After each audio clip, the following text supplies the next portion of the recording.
Buenas tardes a todos. Bienvenidos, señor alcalde de Tomares, autoridades, presidente Aznar, bienvenido a Tomares. Muchas gracias a todos por su asistencia. Y quería empezar diciéndoles que con José María Aznar, con el presidente Aznar, bueno, es un personaje que desde luego suscita poca indiferencia. Hay quien lo considera el mejor presidente de la democracia y quien le hace vudú todas las mañanas. Con sus ideas, con sus decisiones, se puede estar más o menos de acuerdo, en absoluto desacuerdo, pero de un tiempo a esta parte, pongamos que al menos en lo que llevamos de década, es difícil ponerle reparos a sus diagnósticos, porque se pueden contrastar con el curso de los acontecimientos. Les pongo tres ejemplos. Dijo que la Unión Europea iba a correr riesgo de quiebra, ahí está. Dijo que el centro derecha español podría fraccionarse, ahí lo tienen.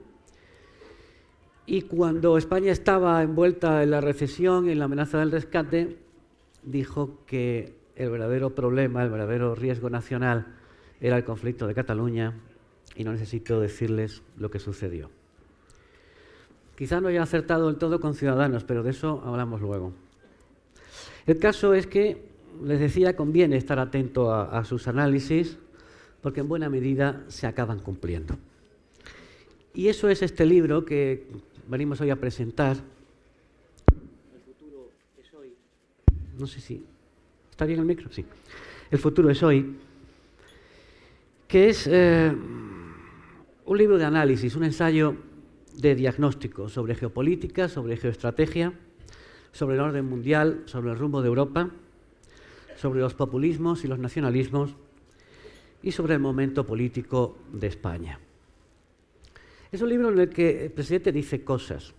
Es difícil hacer en 200 páginas aproximadamente un discurso coherente que vaya del Congreso de Viena al conflicto de Cataluña, pero ahí está, y les aseguro que es fácil de leer, que es ligero, que es rápido de lectura y que es un libro que se lee, que se deglute con mucha facilidad, porque el esquema argumental está muy bien soportado a lo largo de los diferentes capítulos en los que va descendiendo desde la geopolítica del orden internacional a la política que ahora llamamos doméstica, nacional.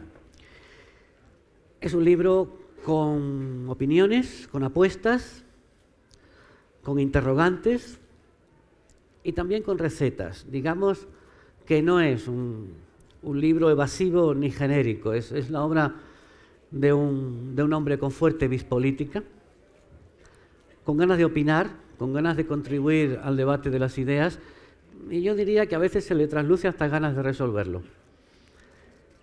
No solo lo hace desde el punto de vista de la dirigencia política, sino también de la responsabilidad de los ciudadanos, de eso que él llama en el libro el hombre posthistórico, aludiendo a una frase de Fukuyama, que ha creado la posmodernidad, un hombre que él dice está más atento a sus aspiraciones, más que a sus aspiraciones al viaje al centro comercial más próximo, dice en una parte del libro.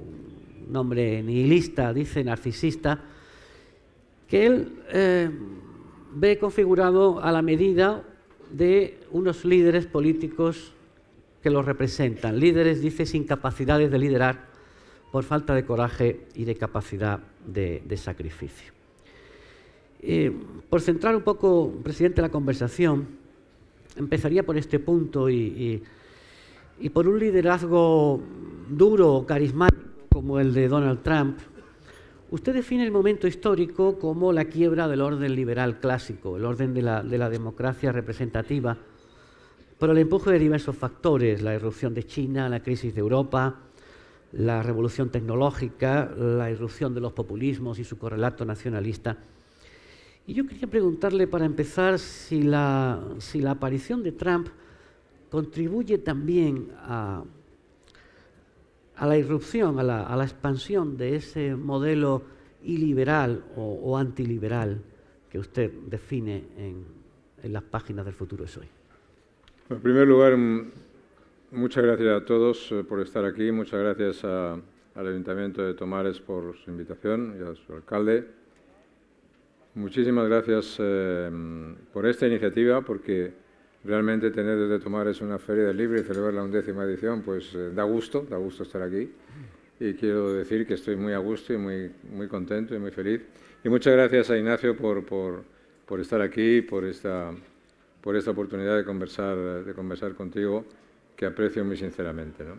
En relación con tu pregunta, para no andarme con más circunloquios y con más bienvenidas, en relación con tu pregunta, pues quiero decir que cuando se derrumba la Unión Soviética y cae el muro de Berlín, desaparece la Unión Soviética, la tendencia general es pensar, la tesis de Fukuyama, este es el fin de la historia, el orden liberal ha triunfado de una manera total, no hay alternativa al orden liberal. Eso era así, no había alternativa al orden liberal, pero el transcurso de los años, por distintas razones, hoy nos encontramos, primero, con que el orden liberal está amenazado, segundo, con que las instituciones que nacen después de la Segunda Guerra Mundial y que forman el orden liberal están amenazadas o en grave crisis, tercero, con que la libertad está amenazada, cuarto, con que nuevos regímenes autoritarios o totalitarios directamente o las llamadas democracias iliberales forman un componente políticamente atractivo en el ámbito, digamos, de la política internacional y de muchas políticas domésticas. Quinto, que el populismo y los nacionalismos vuelven a ser un mal creciente, que algunos llaman el retorno de la historia, y todo eso, pues a los amantes de la libertad, a los defensores de la libertad, nos hace estar especialmente alerta y tratar de comprender lo que está pasando en el mundo y tratar de explicar lo que está pasando en el mundo para intentar resolverlo. En mi opinión, Trump es consecuencia de todo eso, pero su aparición no sirve para la preservación exactamente del orden liberal, sino sirve para profundizar en la crisis del orden liberal en la que estamos. Yo creo que el orden liberal, nuestras democracias, solamente se van a poder fortalecer de cara al futuro si seriamente apostamos por los valores tradicionales de nuestros sistemas representativos, de nuestros sistemas de libertad, de nuestros estados de derecho, de nuestros sistemas democráticos clásicos. Ese es el camino.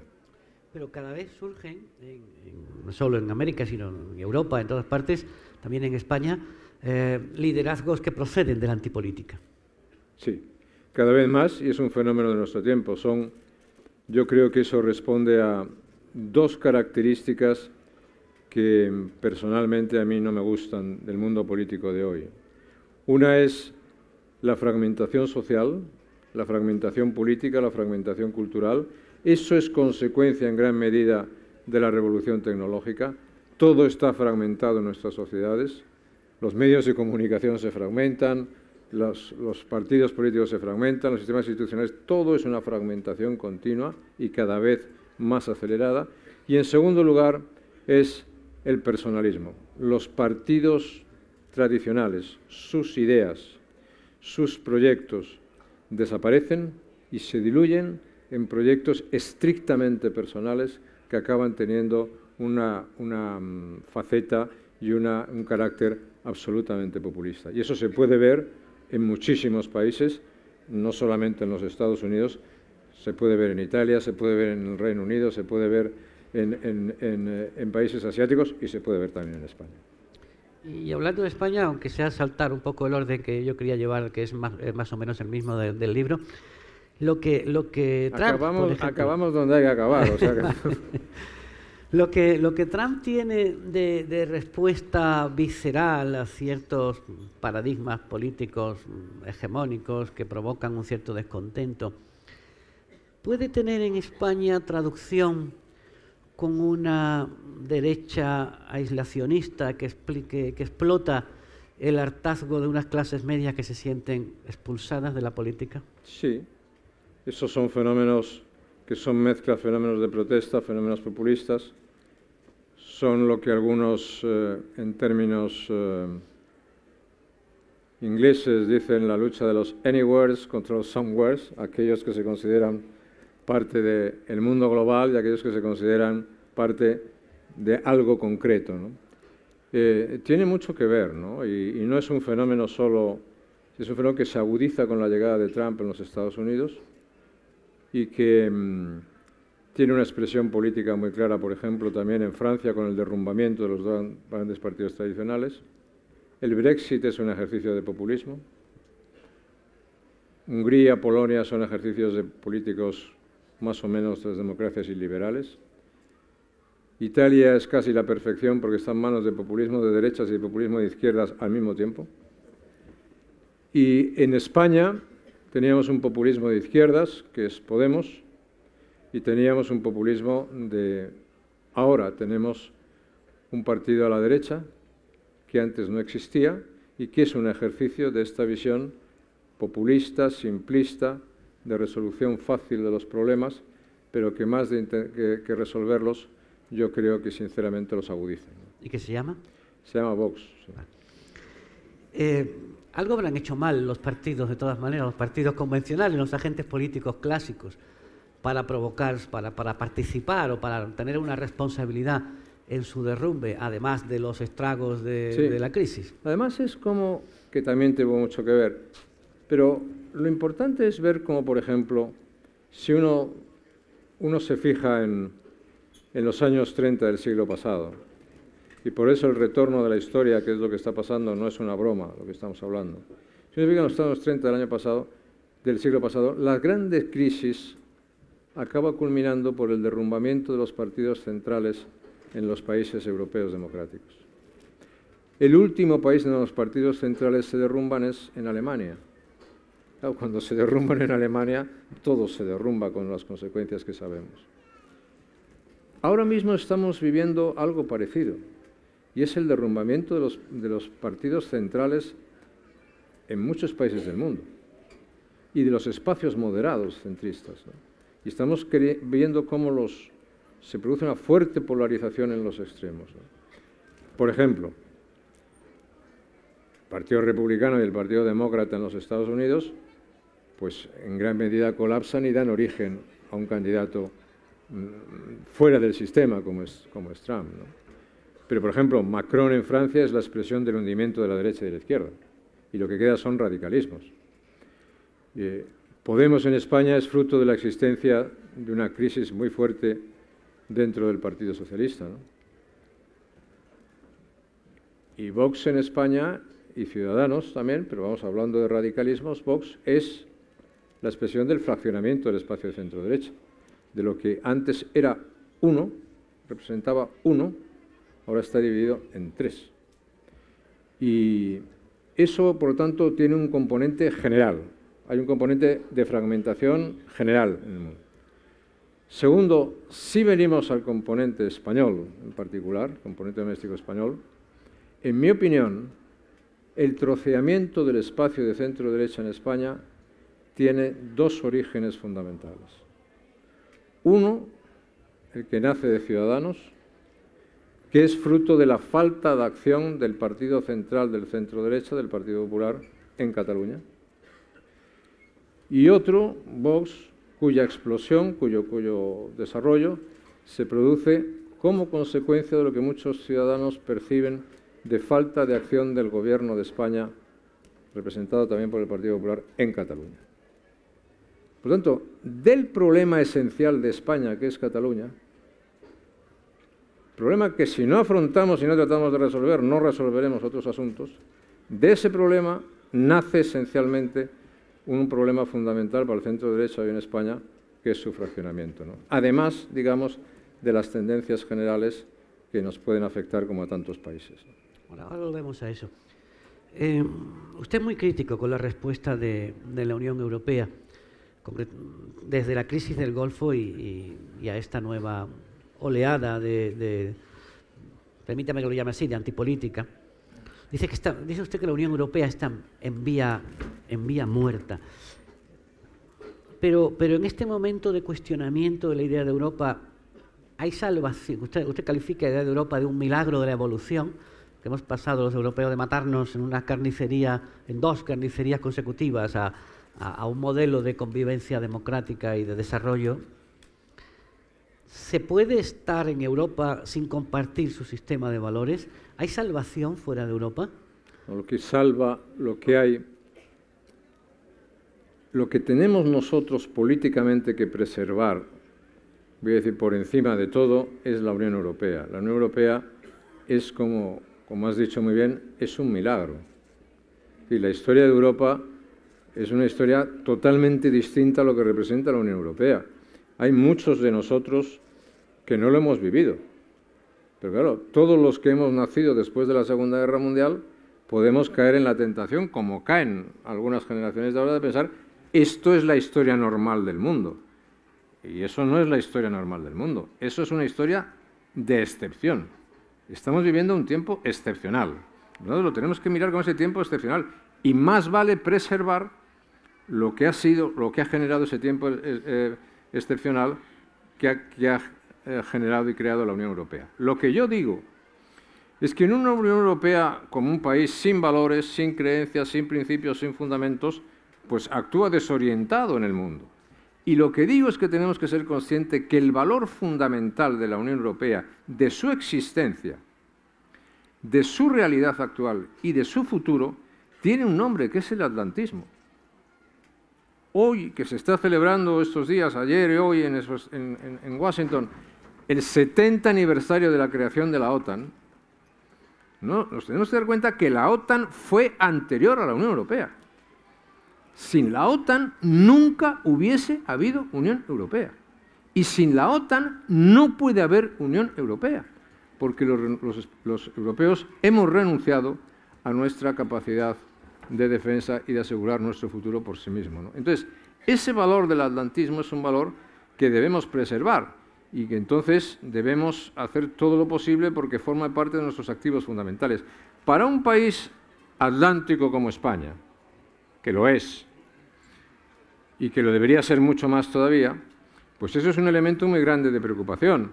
Y cuando vemos todo lo que está pasando con el Brexit, desde una perspectiva atlántica, pues un atlantista no está muy satisfecho, no solamente de lo que han decidido los ingleses, sino de cómo está transcurriendo toda la cuestión relativa con el Brexit. Eso es un problema muy serio para Europa, pero el futuro de Europa está englobado en su supervivencia, en lo que significa el reforzamiento de los principios atlánticos que son básicos, y de eso no podemos vivir. ¿Y esta Europa débil y debilitada por el Brexit y por el conflicto de refugiados, ¿es fiable para España como aliada contra el problema nacionalista? Es fiable siempre que uno resuelva su problema. Lo que no te van a venir es a resolver ellos su problema. Es decir, eso es perfectamente fiable, pero siempre que tú resuelvas tu problema. Vamos a ver, lo diré de una manera más clara. Yo acostumbro a hablar claro, pero vamos a ver si consigo hablar más claro todavía.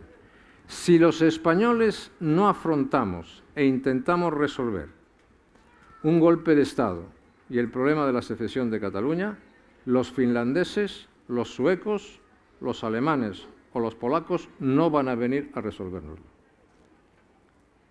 Entre otras razones, les gustará más o les gustará menos, pero no tienen por qué venir.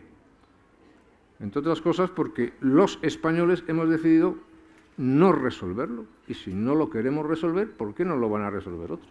Eso no tiene mucho sentido. ¿Y cómo lo resolvemos? Usted titula un capítulo... No, yo digo, lo mejoramos, ¿no? Bueno, mejor. Usted titula un capítulo del libro El futuro está en la Constitución. Entiendo que también incluido el artículo 155. Pero además de eso, ¿cómo se afronta esto? Pues yo creo que cuando en un país hay un golpe de Estado, yo todavía creo en la lógica política, aunque cada vez es más difícil, ¿no? Me lo ponen más difícil cada vez algunos hechos y algunas personas. Pero cuando uno tiene un golpe de Estado en un país, lo que tiene que hacer es desarticular ese golpe de Estado. Lo que no puede ser es que el golpe de Estado no sea desarticulado. Lo que no puede ser es que los inspiradores del golpe de Estado, excepto que algunos están en juicio, pero los inspiradores e instigadores del golpe de Estado sigan gobernando en Cataluña. Todos los aparatos... ¿Los han elegido, presidente? ¿Cómo? Que los han elegido. Bueno, pues siguen gobernando.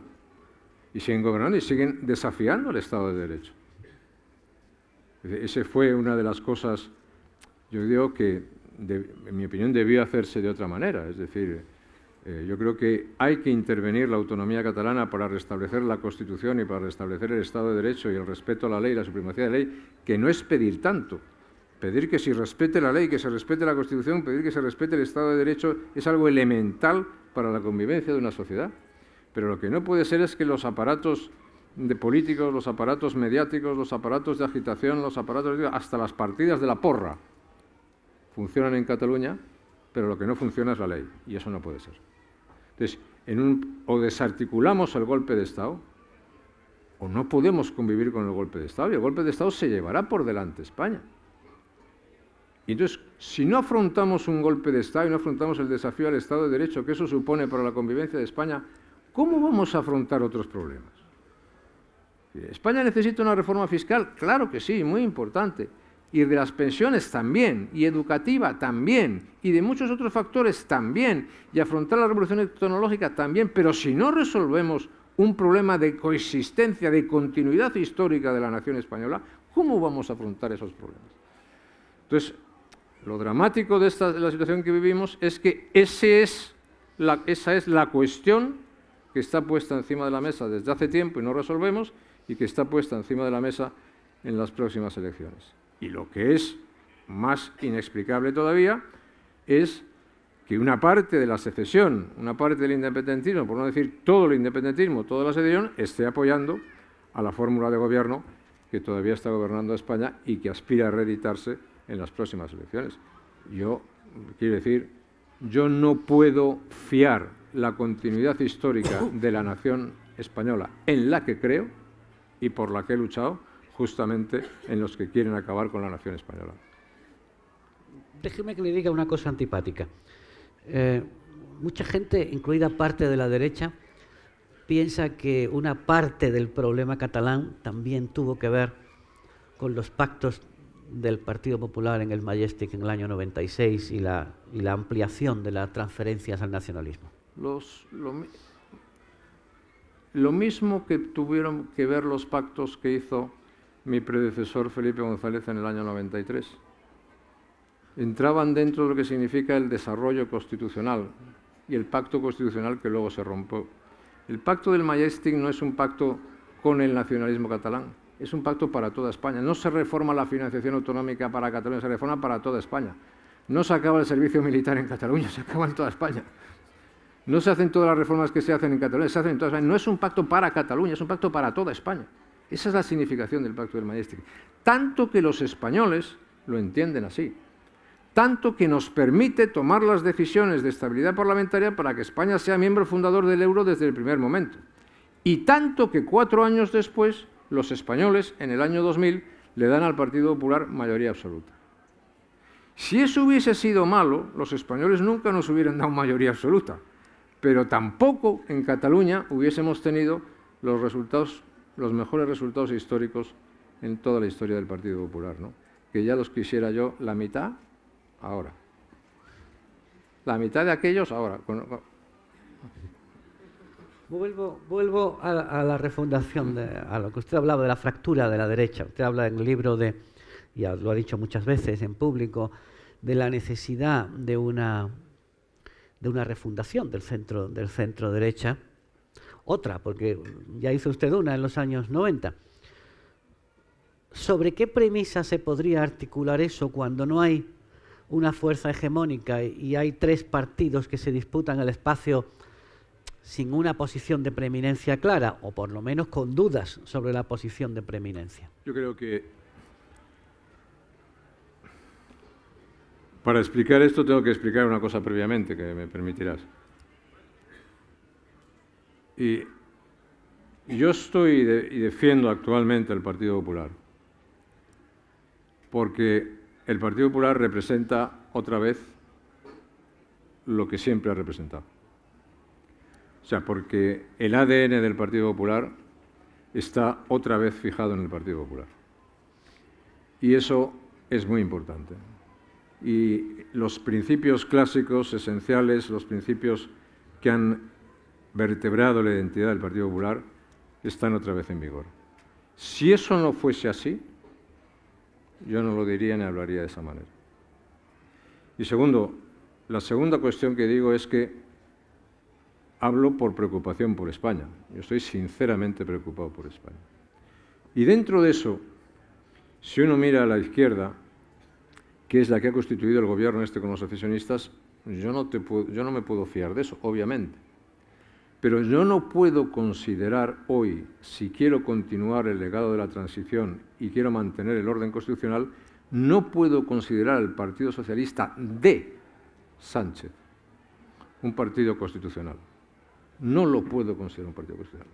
Solo puedo considerar el partido constitucional lo que está en el centro derecha. Para refundar y reorganizar el partido derecha tiene que haber un partido líder, claramente líder, que además, a los efectos de estas elecciones, tiene que ser inevitablemente líder, necesariamente líder, si no se quiere perder las elecciones.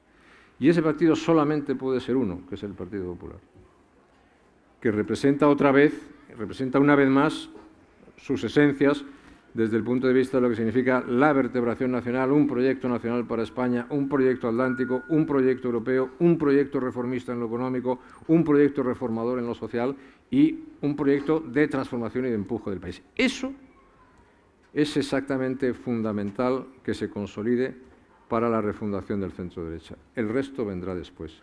Y hay un paso fundamental en estas elecciones. Si el Partido Popular no recibe el apoyo masivo del centro derecha, las elecciones se perderán. Y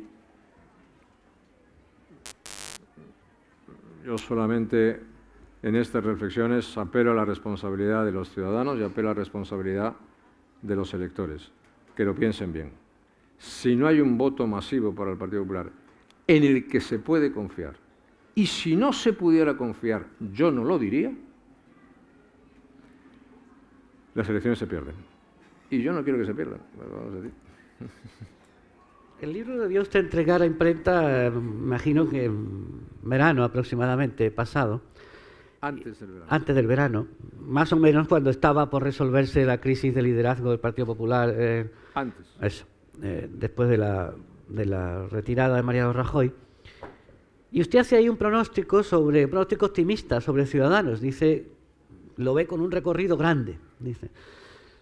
A mí incluso me daba la impresión, porque en lo que le llevo escuchado en ese tiempo, de que usted estaba incluso dispuesto a pensar que Ciudadanos podía ser heredero de ese proyecto de centro que usted siempre ha defendido.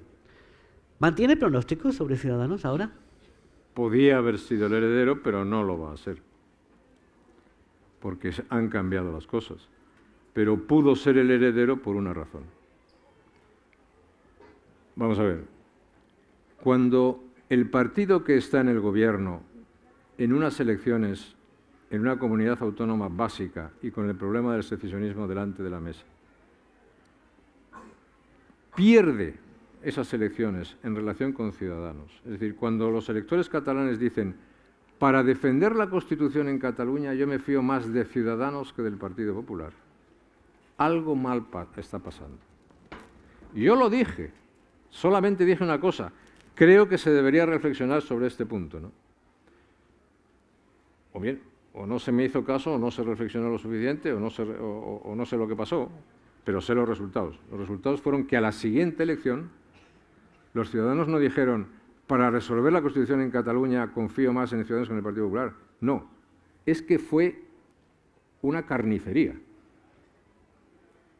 Y claro, ¿qué ocurre? Que es que eso era el ADN esencial del Partido Popular. Ese era el ADN esencial del Partido Popular. Y entonces, Ciudadanos podía haber recogido, sí, pero afortunadamente el Partido Popular toma unas decisiones que hoy le permiten presentarse a la opinión para decir, oiga, que yo estoy aquí otra vez en plena forma, ¿no?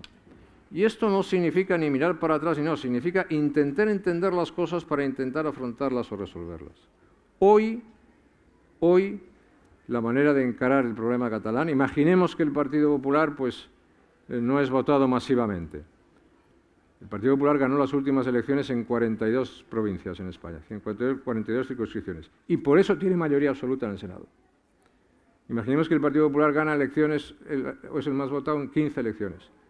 No solamente el centro-derecha pierde las elecciones, sino pierde también el Senado. Y no tiene ninguna opción de aplicar lo que tiene que aplicar en Cataluña, ¿no? Por lo tanto, no solamente es una cuestión, en mi opinión, de la apelación a la utilidad, no es una cuestión de apelación a lo que significa el funcionamiento de una regla electoral, es una apelación que hago desde, no solamente emocionalmente, sino la hago intelectualmente. Si yo no creyese en lo que está haciendo hoy o en lo que pueden hacer el Partido Popular, no estaría diciendo aquí en Tomares lo que estoy diciendo, ni haciendo esta apelación que la puedo hacer. Estaría a lo mejor callado o estaría diciendo soy muy mayor para intervenir en las elecciones o estaría haciendo otras cosas.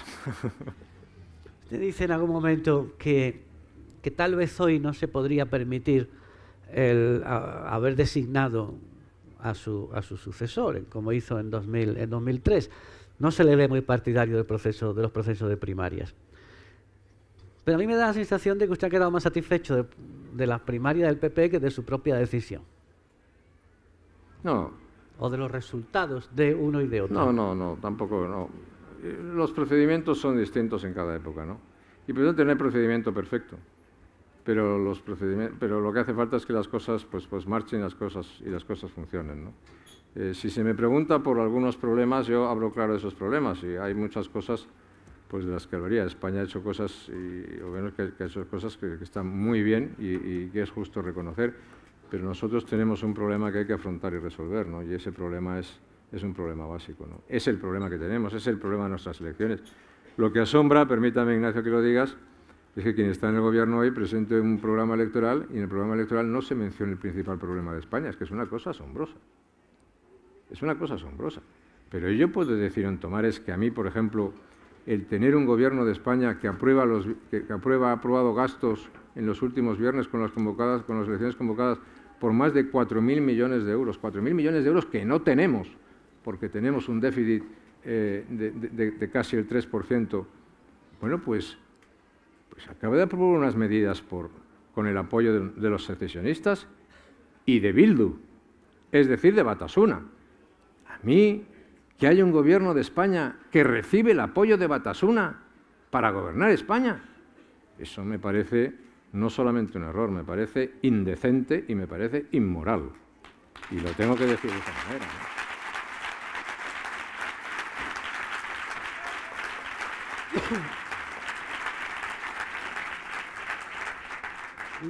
No es que me sorprenda, pero le veo poco partidario del presidente Sánchez. Yo creo que sí. Yo creo que las próximas elecciones van a ser, ¿usted quiere que sea presidente señor Sánchez o quiere que sea presidente Pablo Casado?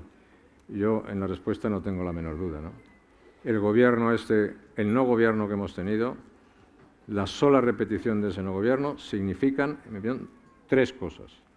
Una, hay indultos inmediatos para las personas que están siendo juzgadas en el caso de que sean condenadas. Segundo, hay un reconocimiento de una consulta en Cataluña que pone en cuestión todo el edificio constitucional. Tercero, la continuidad histórica de España está seriamente en riesgo porque eso va a producir unos efectos contaminantes absolutamente imparables. Y yo, en mi representación, en mi historia, con las partes que cada uno quiera valorar, no quiero ver la continuidad histórica de España puesta en riesgo, ni quiero ver a una España troceada, y haré todo lo posible porque eso no ocurra. Pero pido a los demás que también lo hagan. Hoy, lo digo con toda sinceridad, y por eso hago esa apelación a la unidad de voto, hoy no es tiempo de darse ni alegrías para el cuerpo, ni irse al recreo.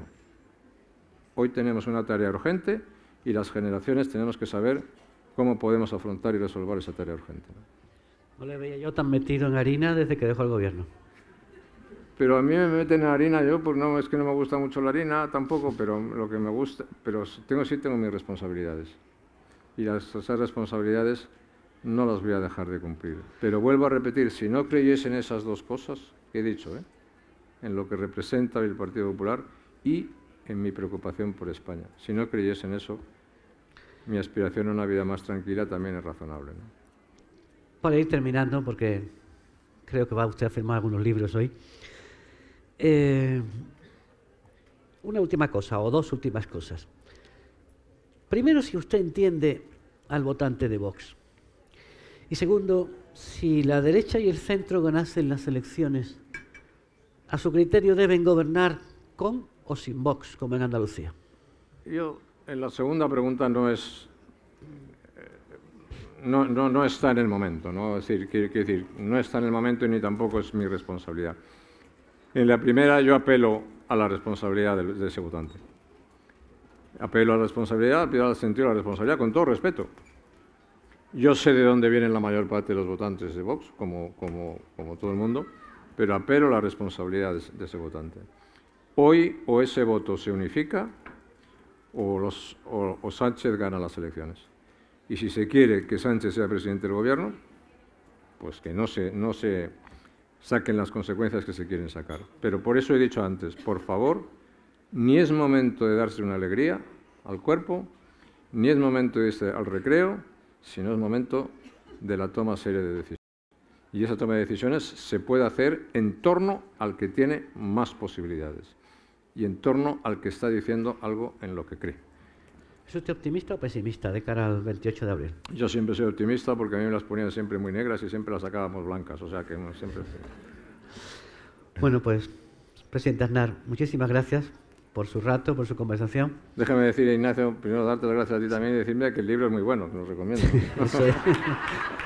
Que lo compren, que lo lean.